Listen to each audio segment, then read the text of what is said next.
ಮನೆಯಲ್ಲಿ ಲೂಡಾ ಆಟವಾಡುತ್ತಿರುವ ವೇಳೆ 8 ವರ್ಷದ ಹೆಣ್ಣು ಮಗುವೊಂದು ಆಟದ ಪ್ಲಾಸ್ಟಿಕ್ ಕಾಯಿನನ್ನು ನುಂಗಿ ಉಸಿರುಗಟ್ಟಿ ಸಾವನ್ನಪ್ಪಿರುವ ಘಟನೆ ತೊಕ್ಕೊಟ್ಟು ಸಮೀಪದ ಕೊಲ್ಯ ಎಂಬಲ್ಲಿ ನಡೆದಿದೆ.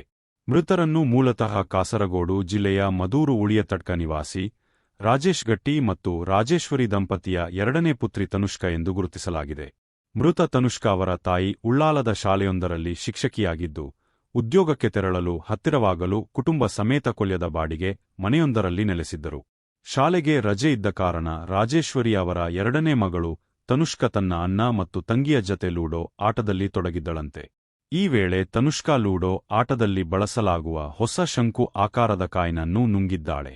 ಇದರಿಂದಾಗಿ ಉಸಿರುಗಟ್ಟಿದ ಸ್ಥಿತಿಯಲ್ಲಿ ಬಾಲಕಿ ಗಂಭೀರಗೊಂಡಿದ್ದು, ಗಾಬರಿಗೊಂಡ ಆಕೆಯ ತಾಯಿ ನೆರೆಹೊರೆಯವರ ಸಹಾಯದಿಂದ ತೊಕ್ಕೊಟ್ಟಿನ ಖಾಸಗಿ ಆಸ್ಪತ್ರೆಗೆ ಆಕೆಯನ್ನ ಚಿಕಿತ್ಸೆಗೆ ಒಯ್ದಿದ್ದಾರೆ. ಅಲ್ಲಿಂದ ಹೆಚ್ಚಿನ ಚಿಕಿತ್ಸೆಗೆಂದು ದೇರಳಕಟ್ಟೆಯ ಖಾಸಗಿ ಆಸ್ಪತ್ರೆಗೆ ಕರೆದುಕೊಂಡು ಹೋಗಿದ್ದು, ಅಲ್ಲಿನ ವೈದ್ಯರು ತನುಷ್ಕಾ ಮೃತಪಟ್ಟಿರುವುದಾಗಿ ಘೋಷಿಸಿದ್ದಾರೆ. ಬಾಲಕಿಯ ಮೃತದೇಹದ ಮರಣೋತ್ತರ ಪರೀಕ್ಷೆ ನಡೆಸಿದಾಗ ಆಕೆಯ ಶ್ವಾಸಕೋಶದಲ್ಲಿ ಪ್ಲಾಸ್ಟಿಕ್ ಕಾಯಿನ್ ಲಭಿಸಿದೆ. ತನುಷ್ಕಾ ತೊಕ್ಕೊಟ್ಟುವಿನ ಸಂತ ಸೆಬಾಸ್ಟಿಯನ್ ಹೈಸ್ಕೂಲ್ನಲ್ಲಿ 2ನೇ ತರಗತಿಯ ಪ್ರತಿಭಾನ್ವಿತ ವಿದ್ಯಾರ್ಥಿನಿಯಾಗಿದ್ದಳು.